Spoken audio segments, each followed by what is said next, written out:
mwana wako nimekuja, kuna jambo limetendeka, haikuwa uwezo wangu.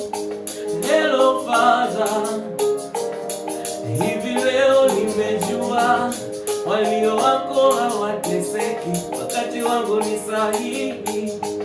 Na kama kwa jina lako wewe uliniita, sitaogopa, kazi yako nitafanya. Na hata kama nidharaulike, wewe ujulikane, najua nitashinda, na kwangu ni akiba. Umefanya ili